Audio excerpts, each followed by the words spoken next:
ආයුබෝවන් පිළිගන්න ක්‍රිකට් ලෝලිය ඔයගොල්ලෝ හැමෝම 2026 ලෝක කුසලාන තරගාවලිය ආරම්භයට තවත් දින 10ක් පමණ තිබෙන්නේ.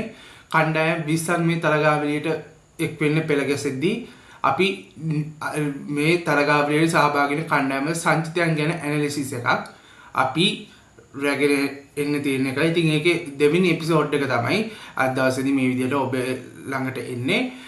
මෙවර ලෝක කුසලාන තරගාවලියේ ඩී කාණ්ඩේ කණ්ඩායම් 4ක් ගැන තමයි අද දවසේදී අපි කතා බහ කරන්න සූදානම් වෙන්නේ. මේ විදිහට මෙවර ලෝක කුසලාන තරගාවලියේ මූලික වටේ ඩී කාණ්ඩේ යටතේ තරගවදින කණ්ඩායම් 5න් 4කම ලෝක කුසලාන සංචිතයන් නිකුත් කරලා අවසන්. මේ ඉතින් මේ සංචිත 4 ගැන අද දවසේ රැන්ඩි ෆුල් ඇනලිසිස් එකක් කරන්න බලාපොරොත්තු වෙනවා ඔබත් එක්ක එකතු වෙලා. ප්‍රථමයෙන්ම කතා කරමු මෙවර ලෝක කුසලාන තරගාවලියට ඩී කාණ්ඩයෙන් එකතු වෙන කැනඩා කණ්ඩායමේ සංචිතය කොයි ආකාරයෙන්ද සකස් වෙලා තියෙන කියන කාරණය ගැන කතා කරන්න. මෙවර 2020 ලෝක කුසලානයට පිට දෙවන වරට සුසුකම් ලබන්නට කැනඩියානු කණ්ඩායම සමත් වුණා. ඔවුන් පළමු වරට 2020 ලෝක කුසලානයක් නියෝජනය කිරීමේ වරම දිනාගත්තේ පසුගිය 2024 වසරේ ඇමරිකාවේ සහ බටහිර ඉන්දිය කොදෙව් දූපත්තියේදී සම සත්කාරකත්වයෙන් පැවැත්වුණු 2020 ලෝක කුසලාන තරගාවලියේ ඔවුන් එක්දී ලෝක කුසලාන තරගාවලියේ ප්‍රථම වරට තරගාවලියට එක්ුණේ 1979 දෙවෙනි එක්දී ලෝක කුසලානයේදී. එයින් අනතුරුව 2003 2007 සහ 2011 කියන කාලවල ඔවුන් පිළිවෙලින් ලෝක කුසලාන එක්දින තරගාවලි වලට සුදුසුකම් ලැබුවා. ඉතින් මෙවර මේ තරගාවලියේ ඉන්න කණ්ඩායම් වලින් ලාභාලතම ናයකයා සතු කණ්ඩායම බවට පත් වෙන්නේ කැනේඩියානු කණ්ඩායම. කැනේඩියානු කණ්ඩායමට මෙවර නායකත්වය ලබා දෙන්නේ 22 වෙනිදී දිල්ප්‍රීත් බජ්වා. දිල්ප්‍රීත් බජ්වාට අමතරව ඩියොන් හෙලිගර්, සාද් බින් සෆර්, ඒ වගේම අංශ් පටේල්, ඒ වගේමයි නවනීත් දාලිවාල් වගේ ප්‍රබල ක්‍රීඩකින් රැසක් මේ සංචිතය ඇතුලේ මේ වන විට එකතු වෙලා ඉන්නවා. මේ තරගාවලියට එන මේ කැනඩියම් සංචිතය ගැන තවදුරටත් කතා කළොත් ඔවුන් බොහෝ දුරට දඟපන්දු යවන්නන් මිශ්‍රණයක් එක්ක හොඳ මික්ස් එකක් එක්ක ඔවුන් මේ විදිහට තරගාවලියට එන බව හොඳින්ම පේන්නට තිබෙනවා. විශේෂයෙන්ම කලින් නම සඳහන් වුණු අංශ් පටේල් කියන්නේ left arm wrist spinner කෙනෙක්. ඉතින් ඒ වගේ unorthodox level spinner කෙනෙක් මේ වගේ subcontinent condition එකක ඉන්නවා කියන්නේ ඔවුන් ඊටම ලොකු දෙයක් ඔහුගෙන් බලාපොරොත්තු වෙනවා කියන එක සහ ඔය ස්පිනර්ස් ලගේ ඒ විවිධත්වයේ ඊටමත් ඉහළින් පවත්වා ගන්න සමත් වෙලා තිබෙනවා. පාදක පන්දු යවන්න දෙදෙනෙක්, ඒ වගේම පිටදක පන්දු යවන්න තුන් ඉරියව් ක්‍රීඩකින එක්ක පන්දු යැවිය හැකි, පිටදක පන්දු යැවිය හැකි 4 දෙනෙක් මේ සංචිතය ඇතුලේ අපිට දැක ගන්න හැකියාවක් තිබෙනවා ඕල් රවුන්ඩර්ස් ඇතුළුව. ඉතින් මේ තරගාවලියට එක්වන මේ කැනඩා සංචිතය ගැන දිගින් දිගටම කතා කළොත් මැද පෙළ ශක්තිමත් කිරීමේ කාරණයට අපි යම් කිසි විදියක අවධානයක් ලබා දුන්නොත් නිකලස් කර්ටන්, ඒ වගේම රවින්ද්‍රපාල් සින්, දිල්ප්‍රීත් බජ්වා, ඒ වගේමයි නවනීත් දාලිවාල් වගේ ක්‍රීඩකයින් මැද පෙළේ සහ ඉදිරි පෙළේ අත්‍යවශ්‍ය වේගවත් ප්‍රතිකරණයක් ලබා දෙන්න හැකියාවක් තිබෙන ක්‍රීඩකින් හැටියට අපිට අඳුරගන්න අවස්ථාවක් ලැබෙනවා. මෙතනින් රවින්ද්‍රපාල් සිං කියන්නේ ඉතාමත් අත්දැකීම් බහුල ක්‍රීඩකයෙක්. ඒ වගේම ඔහු 2020 ශතකලාභියෙක් බවට පත් වුණු එක විශේෂ කාරණයක්. ඉතින් මේ වගේ ක්‍රීඩකින්ගෙන් බොහෝ දුරට කැනඩාව උපරිම දක්ෂතා මේ තරගාවලිය ඇතුළේ බලාපොරොත්තු වෙන්න බොහෝ දුරට ඉඩ තිබෙනවා. ඒ වගේමයි මේ කණ්ඩායම ඇතුලේ බොහෝ දුරට නවකීන් සහ සීනියර්ස්ලා එහෙම නැත්නම් ජ්‍යෙෂ්ඨ ක්‍රීඩකයින් අතර හොඳ කම්බිනේෂන් එකක් ගොඩනගන්න සමත් වෙලා තිබෙනවා. වයස අවුරුදු 38 37 වකවානුවේ ඉන්න ක්‍රීඩකෙක් එක්ක බොහෝ දුරට අනිත් පැත්තෙන් වයස අවුරුදු 19ක 20ක යොවුන් ක්‍රීඩකෙක්වත් මේ සංචිතයට ඇතුළු කරලා තිබෙනවා. ඉතින් විවිධ වයස් මට්ටම් වල ඉන්න ටැලන්ට්ස් කිහිපයක එකතුවක් හැටියට මෙවර 2020 ලෝක කුසලාන සංචිතයට ඇතුළත් වෙන කැනේඩියානු සංචිතය අපිට නම් කරන්න හැකියාවක් තිබෙනවා. ඊට අමතරව එක් අන්කැප් ප්ලේයර් කෙනෙකුත් මේ සංචිතය ඇතුළේ ඉන්නවා කැනේඩියානු කණ්ඩායමේ. ඔහුගේ නම මනෝජ් බුට්ටාර්. ඔහු තවම කැනඩා කණ්ඩායම නියෝජනය කරමින් කිසිම ජාත්‍යන්තර තරගයකට මෙතෙක් සහභාගී වෙලා නැහැ. නමුත් ඔහුටත් මෙවර ලෝක කුසලාන සංචිතයේ ඉඩක් ලබා දෙන්නට කැනඩා ක්‍රිකට් පරිපාලනය තීරණය කරලා තිබෙනවා. ඉතින් ඔවුන්ට ලැබෙන අභියෝගයේ ඒ තරම් ලේසි පහසු එකක් නෙමෙයි. මේ තරගාවලියේ කණ්ඩායම් බෙදී ගිහිල්ලා තිබෙන ආකාරයත් එක්ක බැලුවම මෙම තරගාවලියේ කිසිසේත්ම ඩී කාණ්ඩය කියන්නේ ඉතාමත් තරගකාරී කණ්ඩායමක් විශේෂයෙන්ම නවසීලන්තය ඇෆ්ගනිස්තානය සහ දකුණු අප්‍රිකාව කියන්නේ මේ තරගාවලියේ මූලික වටේදී කැනේඩියානු කණ්ඩායමට හිමි වෙන ප්‍රබල ඉලක්ක 3ක් වෙනට කිසිම සැකයක් නැහැ. ඉතින් ඔවුන්ට උන්ගේ උපරිමේ මේ කණ්ඩායම් එක ක්‍රීඩාකාරී යොදවන්න වෙනවා. ඉතින් ඒක ඔවුන්ට ඉතාමත් හොඳ අභියෝගයක් සහ හොඳ කම්පිටිටිව් ගේම් ටිකක් මේ තරගාවලිය ඇතුලේ අපිට නරඹන්නට හැකියාවක් ලැබෙවි කියලා රැන්ඩි පවුත්කේල්කෝ විශ්වාස කරනවා. මීළඟට අපි කතා කරමු මෙවර 2020 ලෝක උසාවි සංචිතයේ මෙවර වර්තමාන ලෝක 2020 අනුශූරීන් හැටියට එකතු වෙන දකුණු අප්‍රිකානු කණ්ඩායමේ සංචිතයේ දිහාට යම් කිසි විදිහක අවධානයක් දෙන්න. මෙවර මේ තරගාවලියේ දකුණු අප්‍රිකානු කණ්ඩායමේ නායකත්වය ලබා දෙන ඒඩන් මාක්‍රම් විසින් ඒඩන් මාක්‍රම්ට අමතරව ක්වින්ටන් ඩී කොක්, ගීසෝ රබාඩා, ලුන්ගි ඉංගිලි, ඒ වගේමයි කේෂව් මහරාජ් වගේම රයන් රිකල්ටන්, කෝබින් බොස්ච් වගේ ප්‍රබල ක්‍රීඩකයන් රැසක් මෙවර තරගාවලියේදී දකුණු අප්‍රිකානු කණ්ඩායමට එකතු වෙනවා. මේ සංචිතයේ ඉන්න නම් ටික අරන් බැලුවම බොහොම පුදුම හිතෙන සිලෙක්ෂන් එකකුත් අපිට දකින්නට හැකියාව ලැබුණා. විශේෂයෙන්ම තාම ජාත්‍යන්තර අත්දැකීම් ලබාගෙන නැති ජේසන් ස්මිත්ව ඔවුන් ලෝක කුසලාන සංචිතයකට රැගෙන එන්න තීරණය කළා තිබෙනවා. මීට පෙර යම්කිසි විදිහක පුදුම කරන විදිහේ සිලෙක්ෂන් දෙකක් මේ සංචිතය තුළ දකින්නට ලැබුණා. විශේෂයෙන්ම ට්‍රිස්ටන් ස්ටබ් සහ රයන් රිකල්ටන් කියන මෑත කාලීනව හොඳ ෆෝම් එකේ ඉන්න 2020 පිටිකරුවන් දෙදෙනාව 2020 ලෝක කුසලානේ විවේක ගන්නවන්නට දකුණු අප්‍රිකානු කණ්ඩායම තීරණය කළා තිබුණා. ඔවුන් වෙනුවට ටෝනි ඩී සෝසි සහ ඩොනවන් ෆෙරයිරා සංචිත වලට ඇතුළත් වෙලා තිබුණා. නමුත් අවසානයේදී ඔවුන් දෙදෙනාම ආබාධ තත්ත්වයට ලක්වීමත් එක්ක දකුණු අප්‍රිකානු ක්‍රිකට් තේරීම් කමිටුවට සිදු වුණා ඔවුන්ට යළිත් වතාවක් මේ ලෝක කුසලානේ නියෝජනය කරන අවස්ථාව ලබා දෙන්න. ඉතින් මේ දෙදෙනාගේ පැමිණීමත් එක්ක මේ සංචිතය ඉතාමත් පැහැදිලිවම ප්‍රබල එකක් බවට පත් වෙනවා අනෙක් ප්‍රතිවාදී කණ්ඩායම් වලට එරෙහිව ගත්තම. මෙතනදී විශේෂයෙන්ම අපි දකින දේ තමයි මේ රෝල් එක අදාළ රෝල් එක කරන්න අවශ්‍ය කරන විදිහේ සම්පූර්ණ සන්නාහ සන්නද්ධ බලකායක් වගේ ඉන්න ප්‍රබල ටීම් එකක් බවට දකුණු අප්‍රිකානු කණ්ඩායම පත් වෙලා තිබෙනවා. විශේෂයෙන්ම ආරම්භක පිටිකරණය ගැන කතා කළොත් ක්වින්ටන් ඩී කොක්, ඒ වගේම රයන් රිකල්ටන්, ඒ වගේමයි ඒඩන් මාක්‍රම් වගේ කීප දෙනෙක් ඉන්නවා ඉදිරි පෙළේ තමුන්ගේ ජොබ් එක ගන්න. මේ සියලුම දෙනාම හොඳ ෆෝම් එකේ ඉන්න ක්‍රීඩකයින්. ඉතින් මේකත් එක්ක ඔවුන්ට හොඳ හැකියාවක් තිබෙනවා මේ තරගාවලියේදී මුණ ගැහෙන අනෙකුත් ප්‍රතිවාදී කණ්ඩායම් වලට ඍජුවම හිතාමත් හොඳ අභියෝගයක් ලබා දෙන්න.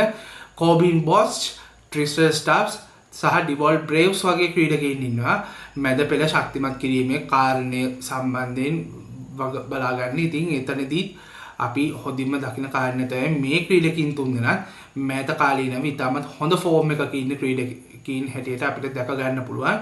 වේග පන්දු යවන්න සහ දග පන්දු යවන්න හැටියට මාකෝ යන්සන්, කේෂව් මහරාජ්, ඒ වගේම කගීසෝ රබාඩා, ලුන්ගි ඉංගිලි වගේ ක්‍රීඩකයින් මේ තරගාවලිය ඇතුලේ කැපී පෙනේ කියලා රැන්ඩි පවුත්කේල්කෝ විශ්වාස කරනවා. මොකද කේෂව් මහරාජ් කියන්නේ මෑත කාලීනව තමන්ගේ අත්දැකීම් ප්‍රමාණය ඉහළ යාමත් එක්ක ඕනම ෆේස් එකක ඕනම කන්ඩිෂන් එකක ඉතාම හොඳින් පන්දු යවිය හැකි ක්‍රීඩකෙක් හැටියට මැචුව වුණු ක්‍රීඩකෙක්. ඉතින් ඒ වගේ ක්‍රීඩකෙක් සංචිතය තුළ සිටීමම දකුණු අප්‍රිකාට යම්කිසි විදිහක වාසිදායක එකක් බවට පත් වෙලාට කිසිම සැකයක් නැහැ. මෙවර ලෝක උසාවි තරගාවලියේ යම්කිසි විදිහක ඉදිරියකට ගමන් කරනකොට. ඉතින් මීට අමතරව අපි තවදුරටත් කතා කළොත් ඩේවිඩ් මිලර් වගේ ක්‍රීඩකයෙකුත් ඔවුන්ට ඉන්නවා හොඳ තරග අවසන් කරන්නෙක් හැටියට අපිට ඔහුවත් නම් කරන්නට හැකියාවක් තිබෙනවා. ඊට අමතරව ක්වේනා මෆාකා, ජෝර්ජ් ලින්ඩේ, ඒ වගේම ජේසන් ස්මිත් සහ ඇන්රිච් නොකියා වගේ හොඳ රිප්ලේස්මන්ට් කීපයකුත් මේ සංචිතය ඇතුලේ අපිට දැක ගන්න හැකියාවක් තිබෙනවා. මේ සංචිතය දිහා බලාගෙන යද්දී ඒ වගේම කී ප්ලේයර්ස්ලා හැටියට එහෙම නැත්නම් ප්‍රධාන පෙළේ තරගයක් වෙනස් කරන්න පුළුවන් මට්ටමේ අභියෝගයක් වෙන්න පුළුවන් ක්‍රීඩකයින් කීප දෙනෙක් ගැන හයිලයිට් කළොත් එහෙම මේ සියලුම දකුණු අප්‍රිකානු සංචිතයේ ඉන්න රිප්ලේස්මන්ට් වලට අවශ්‍ය කරන නම් ටික පවා තරගයක් වෙනස් කළ හැකි මට්ටමේ දක්ෂ ක්‍රීඩකයින් බඩපත් වෙන උන් සියලුම දෙනාම ඉතාමත් හොඳ ෆෝම් එකක මේ වෙන විට ඉන්නේ. කී ප්ලේයර්ස් හැටියට කීප දෙනෙක්ව හයිලයිට් කරලා ගත්තොත් එහෙම ක්වින්ටන් ඩී කොක්, ඒඩන් මාක්‍රම්, ඩිවෝල් බ්‍රේවිස්, ඒ වගේම ට්‍රිස්ටන් ස්ටබ්ස්, කේෂව් මහරාජ්, කගීසෝ රබාඩා වගේ ක්‍රීඩකයින්ව අපිට මේ වගේ හොඳ ගේම් චේන්ජින් ප්ලේයර්ස්ලා හැටියට අත්දැකීම් මත සහ ඔවුන්ගේ මෑත කාලීන දක්ෂතා මට්ටම් එක්ක අරන් බැලුවම අපිට හොඳින්ම ඔවුන්ව කී ප්ලේයර්ස්ලා හැටියට කැටගරයිස් කරන්න පුළුවන් කමක් ලැබෙනවා. ඒ වගේම අමතක නොකළ යුතුම නම බවට පත්වන්නේ ඩේවිඩ් මිලර්. ඩේවිඩ් මිලර් කියන්නේ තනතිරුවේ හැටියට අත්‍යවශ්‍ය අවස්ථාව එනතුරු ඉතාමත් හොඳින් අවස්ථානුකූලව පිත්ත හසුරුවලා ලකුණු වේගයේ ඉහළ නංවන්න අවශ්‍ය මොහොතේදී තමුන් හොඳම රිද්මය පෙන්눔 කරලා ඉතාම හොඳින් ලකුණු රැස් ගන්න දන්න අත්දැකීම් බහුල දශකයකට වඩා වැඩි කාලයක් දකුණු අප්‍රිකානු ක්‍රිකට් ක්‍රීඩාව වෙනුවෙන් තමුන්ගේ සේවය ලබා දුන්නු ජ්‍යෙෂ්ඨ ක්‍රීඩකයෙක්. ඉතින් ඔහු වගේ කෙනෙකුට මේ වගේ අවස්ථාවක් ලැබෙන එක ඉතාමත් හොඳ කාරණයක් බවට පත් වෙනවා. විශේෂයෙන්ම බොහෝ දුරට ඩේවිඩ් මිලර් වගේ ක්‍රීඩකයෙක්ගේ අවසාන ලෝක කුසලායනයේ බවට මේවට තරගාවලිය පත් වෙන්නට ඉඩ තිබෙන ඔවුන්ගේ වයස ගැන සලකා බලද්දී ඉතින් ඔවුන් වගේ රියල් ගේම් චේන්ජර්ස් ලගින් පිරිණු දකුණු අප්‍රිකානු කණ්ඩායමට මෙවර ලෝක කුසලායන තරගාවලියේ පැහැදිලිවම ඉදිරි දුරක් යා හැකි හොඳ මාර්ගයක් මේවර නිමිටත් පැහැදිලා තියෙන බව තමයි රැන්ඩි පෞද්ගලිකව විශ්වාස කරන්නේ. දැන් කතා කරමු මෙවර ලෝක කුසලායන තරගාවලියේ දකුණු අප්‍රිකා සංචිතයෙන් පස්සේ නවසීලන්ත සංචිතයේ කොයි ආකාරයෙන්ද සැකසීලා තියෙන්නේ කියන කාරණය ගැන කතා කරන්න. මෙන්න මේ විදිහේ කණ්ඩායමක් තමයි මෙවර 2020 ලෝක කුසලායනයේ සඳහා ඉන්දියානු උපමහද්වීපයේ තරගවදිනට නවසීලන්තය තෝරාගෙන තිබෙන්නේ. මේ සංචිතයේ නායකත්වය දරන්නේ මිචෙල් සෑන්ඩ්නර්ට අමතරව Finn Allen, Devon Conway, Tim Seifert, Michael Bracewell, Mark Chapman, Daryl Mitchell, Jimmy Neesham, ඒ වගේම Glenn Phillips, Rachin Ravindra, Jacob Duffy, Lockie Ferguson, Matt Henry, Kyle Jamieson සහ ඉසෝදී හැටියට අපිට මේ නවසීලන්ත සංචිතය දැක ගන්නට අවස්ථාව ලැබෙනවා. ඇඩම් මිල්නේ තමයි ප්‍රථමයෙන්ම මේ සංචිතයට ඇතුල් කරලා තිබුණේ. නමුත් ඔහු තාබාධ තත්ත්වයක් හේතුවෙන් සංචිතයේ ඔහුට දොර වැසෙද්දී ඔහුගේ අවස්ථාව හැටියට රිප්ලේස්මන්ට් එක හැටියට මෙවර ලෝක කුසලායන තරගාවලියේ සහභාගී වීමේ අවස්ථාව ලැබුණේ කයිල් ජෙමිසන්ට. මේ නම් ටික අරගෙන බැලුවම හොඳින් පේන කාරණයක් තමයි මේ සියලුම දෙනාම මේ ඉන්දියන් සබ් කන්ටිනන්ට් එකේ ඉතාමත් හොඳින් ලකුණු රැස් කරලා කඩළු ලබාගෙන හොඳ එක්ස්පීරියන්ස් ලෙවල් එකක් බිල්ඩ් කරගත්ත ක්‍රීඩකයෝ. විශේෂයෙන්ම මෙවර තරගාවලිය ඔවුන් බොහෝ දුරට සාර්ථක කරගන්නට උත්සාහ දරාවි කණ්ඩායමක් හැටියට. මොකද පසුගිය ලෝක කුසලායන තරගාවලියේ තරම් නවසීලන්තයට සුබදායක එකක් බවට පත් වෙනවා. ඔවුන් ඇෆ්ගනිස්තානයේ හමුවේ පරාජය වුණා. ඔවුන් ජයග්‍රහණය කළේ උගන්ඩාව සමග පැවැත්වුණු තරගය පමණයි. ඉතින් ඒ වගේ අනපේක්ෂිත විදිහට කණ්ඩායමින් එළියට විසිවෙන වුණාට පස්සේ යම්කිසි විදිහක බැරෑරුම් තීරණ කීපයක් අරගෙන තිබෙනවා සහ බොහොමයක් ක්‍රීඩකයන් මේ වෙනුවට ජාත්‍යන්තර තරගවලට සමු දීලා තිබෙනවා. ඉතින් මේ වගේ දේවල් එක ඔවුන් මේ කන්ටිනන්ට් එකේ එක්ස්පීරියන්ස් ලෙවල් එක ඉතාමත් හොඳින් පවත්වා ගත්ත ක්‍රීඩකින්ව බොහෝ දුරකට ඔවුන් මෙවර තරගාවලියේදී යෝජනා කරලා තිබෙනවා මේ සංචිතයට ඇතුළත් කරන්න. විශේෂයෙන්ම ටිම් සීෆර්ඩ් වගේ ක්‍රීඩකයෙක් ගත්තොත් එහෙම දකුණු ආසියාවේ තියෙන ප්‍රධාන පෙළේ ලීග තරගාවලි 4ම නියෝජනය කරපු ක්‍රීඩකයෙක් හැටියට අපිට ටිම් සීෆර්ඩ්ව හඳුනා ගන්න පුළුවන්. ඔහු IPL පිටිය, PSL පිටිය, BPL පිටිය සහ ශ්‍රී ලංකාවේ LPL තරගාවලියට පවා තමන්ගේ දායකත්වයේ ඉතාමත් හොඳින් ලබා දුන්නු ක්‍රීඩකයෙක් හැටියට අපිට නම් කරන්න හැකියාවක් තිබෙනවා. ඩෙවොන් කොන්වේ IPL තරගාවලියට වසර කිහිපයක් තිස්සේ ක්‍රීඩා කරන ඒ වගේම රචින් රවින්ද්‍ර ඔහුත් එක්ක චෙන්නයි සුපර් කිංස් කණ්ඩායමේ කාලාන්තරය රැඳුණු ක්‍රීඩකයෙක් බවට පත් වෙනවා. ඒ වගේමයි ෆින් ඇලන් වගේ ක්‍රීඩකයෙකුත් මේ වන විට IPL තරගාවලියට එකතු වෙලා ඉන්නවා. ඉතින් මේ වගේ සබ් කන්ටිනන්ට් ඒරියා එකේ තිබෙන කන්ඩිෂන්ස් වලට මනාව ක්‍රීඩා කරලා හැඩගැස්විලා හොඳ පළපුරුද්දක් තිබෙන ක්‍රීඩකයින්ගෙන් මෙවර තරගාවලියට නවසීලන්තයේ සිය සංචිතය නම් කරද්දී ඉදිරි කණ්ඩායමක් ඉදිරිපත් කරන්න බොහෝ දුරට උත්සාහ කරලා තිබෙනවා. ඒක හොඳින් පේනවා මේ කණ්ඩායමේ ඉන්න ක්‍රීඩකයින් දිහා තවදුරටත් බැලුවොතින්. එහෙම මේ සංචිතයේ ඇතුලේ පන්දු යවන්නන් හැටියට වෙනම කැටගරයිස් කරලා කතා කළොතින් මයිකල් බ්‍රැස්වෙල්, මිචෙල් සෑන්ඩ්නර් කියන ෆිංගර් ස්පිනර්ස් දෙන්නෙක් ඉන්නවා. ඒ වගේම රිස් ස්පිනර් කෙනෙක් හැටියට මේ සංචිතය ඇතුලේ අපිට දකින්නට ලැබෙන්නේ ඉස්සෝදි පමණයි. තවත් ෆිංගර් ස්පිනර් කෙනෙක් හැටියට අපිට ග්ලෙන් ෆිලිප්ස් යොදා ගන්න හැකියාවක් තිබෙනවා තරගය ඇතුළත. බොහෝ දුරට මේ ඉන්දියන් සබ් කන්ටිනන්ට් එක ඇතුළේ වීම නිසා බොහෝ දුරට දගපන්දු යනන් 3 දෙනෙක්ගෙන් සමහර වෙලාවට ක්‍රීඩා කරන්නට අවස්ථාවක් එළඹෙවි කියලා රැන්ඩි පෞද්ගලිකව විශ්වාස කරනවා. මොකද සමහර තනතිරු වල ස්පිනර්ස් 3න් යනවට වඩා සමහරකට ස්පිනර්ස් 2න් යන්න වෙන අවස්ථාත් එන්න පුළුවන් 50-50 තිබෙන තනතිරු වල. නමුත් අපි දැක්ක මෑත කාලීනව මේ වඩ විටත් ක්‍රියාත්මක වෙමින් තියෙන ඉන්දු නවසීලන්ත 2020 තරගාවලියේදී අවසන් තරගවල බොහෝ දුරට ක්‍රීඩකීන්ට ලැබුණේ දකපත්වයන්ට ඉතාමත් හොඳ තනතේරු තමයි ඔවුන්ට ඉතාමත් ලැබුණේ. ඉතින් මේකත් එක්ක ඔවුන් බොහෝ දුරට මේ විදිහට ස්පිනර්ස් තුනේ හෝ දෙකේ කම්බිනේෂන් එකකින් මේ තරගයට එක්වීම ගැන ඔවුන් යම් කිසි විදිහක බරපතල විදිහට සලකාවි. ඒ වගේමයි ග්ලෙන් ෆිලිප්ස් වගේ තරග වෙනස් කරන්න පුළුවන් ක්‍රීඩකයෝ ඔවුන් සතුව ඉන්නවා.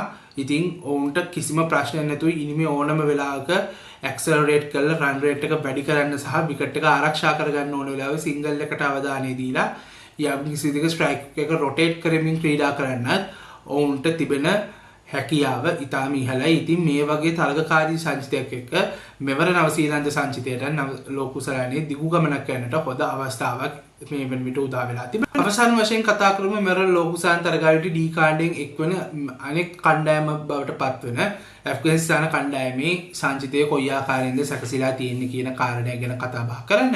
මේ සංචිතයට නායකත්වය ලබා දෙන්නේ සුපිරි දගපන්දු යන්න ඇෆ්ගනිස්තානයේ සතුව සිටින රෂීද් ඛාන්.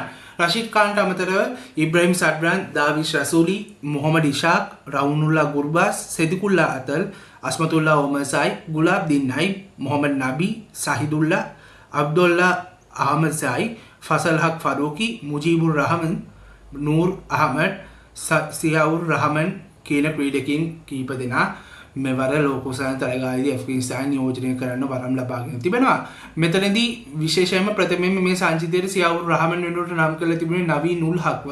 නමුත් නවීන් උල් හක් ආබාධ තත්ත්වයක් හේතුවෙන් මේ තවදුරටත් පෙළෙන නිසාවෙන්ම ඔහුගේ මීළඟ දිගු කාලීන ප්‍රතිකාර කටයුතු වලට අවශ්‍ය කාලය ලබා දීම සඳහා ඔහුට මෙවර ලෝක කුසලාන සංචිතයේ ඔහුට හිමි අවස්ථාව අහිමි කරලා ඒ වෙනුවට රිප්ලේස්මන්ට් එකක් හැටියට තමයි මේ තරගාවලියේදී සියාවුර් රහමන්ට මෙවර කණ්ඩායමේ ස්ථානයක් හිමි වෙන්නේ. ඇෆ්ගනිස්තානයේ 2020 පිටියේ කිසිසේත්ම සුළු කොට තැකිය නොහැකි මට්ටමේ කණ්ඩායමක් ඔවුන් පසුගිය තරගාවලියේදී අවසන් පූර්ව වටය කරා පෙරලිකාර ගමනක් පැමුණා. ඉතින් ඔවුන්ට මේ සබ් කන්ටිනන්ට් එකේ ඔවුන්ට තියෙන ස්පින් එකේ ඔවුන්ගෙන් තිබෙන ඉෆෙක්ටිව් ගතිය වැඩි නිසා සහ හොඳ මේ කන්ඩිෂන්ස් වලට ගැලපෙන මට්ටමේ පිතිකරුවන් කීප දෙනෙක් ඔවුන්ගේ කණ්ඩායම ඇතුළේ ඉන්නවා. ඉතින් ඒ වගේ කණ්ඩායමක් එක්ක තරග වදිනකොට ඕනම කණ්ඩායමකට යම් කිසි සැලැස්මක් ගැන දෙපාරක් හිතන්න සිද්ධ වෙන එක පුදුමයකට පත් වෙන කාරණයක් නෙමෙයි. පිතිකරුවෙක් හැටියට ඉබ්‍රාහිම් සඩ්රන්, සෙදිකුල්ලා අතල් වගේ ක්‍රීඩකයෝ ඉතාමත් වැදගත් කාරණයක් කරනවා ඉදිරි පෙළේ ක්‍රීඩකීන් හැටියට. ඒ වගේමයි යම් කිසි විදිහක මැද පෙළට එන විට මැද පෙළේ අස්මතුල්ලා ඕමර් සයි සහ මොහමඩ් නබි වගේ ක්‍රීඩකයෙක්ගේ ලැබෙන සහයෝගය ඉතාමත් වැදගත් එකක් බවට පත් වෙන. විශේෂයෙන්ම නබි කියන්නේ වයස අවුරුදු 40ක් ඉක්ම වූ ක්‍රීඩකයෙක්. ඔහුගේ අත්දැකීම් ඉතාමත් වැදගත් වෙනවා ඇෆ්ගනිස්තානයේ වගේ කණ්ඩායමකට මේ තරගාවලිය යම් දුරක් යන්න නම්. බොහෝ දුරට මේ තරගාවලිය නබිගේ අවසන් ලෝක කුසලානයත් වන්නට බොහෝ දුරට ඉඩ තිබෙනවා. ඒ නිසා පසුගිය වතාව වගේ දුරක්වත් යන්නට ඇෆ්ගනිස්තානයේ මේ තරගාවලියේදී බොහෝ දුරට උත්සාහ කරනවට කිසිම සැකයක් නැහැ. ඒ වගේම දගපන්දු යන්නන් හැටියට රෂීද් ඛාන්, ඒ වගේම මුජීබුර් රහමන් වගේ ක්‍රීඩකින් වගේම නූර් රහමඩුත් මේ සංචිතය ඇතුලේ නම් වෙලා ඉන්නවා මෙවර 2020 ලෝක කුසලානේ නියෝජනය කරන. ඔවුන් තුන් දෙනාම ඉතාමත් හොඳ මැච් විනර්ස්ලා හැටියට අපිට පන්දු යන්නන් අතරේ හොඳින්ම දැක ගන්නට හැකියාවක් තිබෙනවා. මොවුන් තුන් දෙනාම දකුණු ආසියානු කලාපේ ෆ්‍රැන්චයිස් වල ක්‍රීඩා කරලා ඉතාමත් හොඳ අත්දැකීම් තිබෙන ක්‍රීඩකීන්. ඕනම වෙලාවක තරගයක් වෙනස් කරලා තරගය තමන්ගේ පැත්තට ගන්න පුළුවන් ක්‍රීඩකීන්. ඉතින් මේ වගේ ක්‍රීඩකීන්ට අනිවාර්යයෙන්ම බොහෝ දුරකට මේ තරගාවලියේ තමන්ගේ කණ්ඩායම රැගෙන යාමේ හැකියාවක් තිබෙනවා. වේගපන්දු යන්නන් ගැන කතා කරද්දී වේගපන්දු යන්නන්ගෙන් තමයි ඇෆ්ගනිස්තාන කණ්ඩායමට දෙන යම් කිසි දෙයක ගැටලුකාරී තත්ත්වය නිර්මාණය වෙන්නේ. විශේෂයෙන්ම නබීන් උල් හක් නැතිවීමේ අඩුපාඩුව සඳහා අපු රිප්ලේස්මන්ට් එක වුණු සියාවුර් රහමන් තවමත් 2020 පිටියේ තරම් හොඳ දක්ෂතා පෙන්눔 කරලා නැහැ. ඒ නිසා බොහෝ දුරට ෆසල් හක් ෆරූකි සහ අස්මතුල්ලා ඕමර් සයිට මෙවර ලෝක කුසලාන තරගාවලියේ වේගපන්දුවෙන් ඇෆ්ගනිස්තානයට අවශ්‍ය කරන ඒ සහාය ලබා දෙන්න ඔවුන්ට යම් කිසි විදිහක ලොකු හાર્ඩ් වර්ක් එකක් කරන්න සිද්ධ වෙන බවක් තමයි හොඳින්ම පේන්න තිබෙන්නේ. නමුත් ඇෆ්ගනිස්තානය කියන්නේ කිසිසේත්ම ඒ වගේ අඩුපාඩු මැදින් පසු නොබසින බොහොම ඉතාම හොඳ මයින්ඩ්සෙට් එකකින් 2020 තරගය ඇතුලේ කණ්ඩායම් අතර ටීම් වර්ක් එක හොඳින්ම තියාගෙන ක්‍රීඩා කරන කණ්ඩායමක් හැටියට ඇෆ්ගනිස්තානය අපිට දැක ගන්නට පුළුවන්. ඉතින් මේ වගේ ක්‍රීඩකින්ට අමතරව ගුලාබ්දීන් නයිබ් වගේ වේගපන්දු යන්නට හැකියාවක් තිබෙන ක්‍රීඩකයනුත් මේ සංචිතය ඇතුළේ ඉන්නවා. ඉතින් මොවුන්ට ඉතාම ලොකු වගකීමක් තිබෙනවා කණ්ඩායමේ වේගපන්දු යවන ඔප්ෂන්ස් වලින් ෆස්ට් චොයිසර්ස් හැටියට කණ්ඩායමේ නම් වීමේ ඉහළ සම්භාවිතාවයක් තියාගෙන තමුන්ගේ performance level එක මේ තරගාවලියේදී අවශ්‍ය ආකාරයට කණ්ඩායමට ලබා දීම තමයි ඔවුන්ට පැවරෙන වැදගත්ම කාරණේ බවට පත් වෙන්නේ. ඉතින් මේ සංචිතයත් ඉතාමත් තරගකාරී මට්ටමේ සංචිතයක් හැටියට තමයි රැන්ඩි පෞද්ගලිකව දකින්නේ මෙවර ලෝකුසන් තරගාවලියේ ඩී කාණ්ඩයේ අනෙකුත් කණ්ඩායම් එක්ක බැලුවම. එහෙනම් මෙවර ලෝකුසන් තරගාවලියේ තවත් කණ්ඩායම් කීපයක ස්කොඩ් ඩැන්සිස් එපිසෝඩ් එකක් එක්ක අපි ආපහු දවසක හම් වෙනකන් එහෙනම් මම අදට ගිහිල්ලා එන්නම්. එතකොට subscribe කරන්න It's Cricket Time with Randy YouTube channel එකේ ඒ වගේම bell icon එක tap කරලා තින්න ඔබට මගේ videos notifications ඔබේ ළඟටම ගෙන්න ගන්න හැකියාවක් තිබෙනවා. එහෙමනම් තවත් එපිසෝඩ් එකකින් ඉක්මනටම හමු වෙන බලාපොරොත්තු වෙමි. මම අදට සමු ගන්න එතකන් හැමෝටම ජය වේවා. පයිස් වෙමින්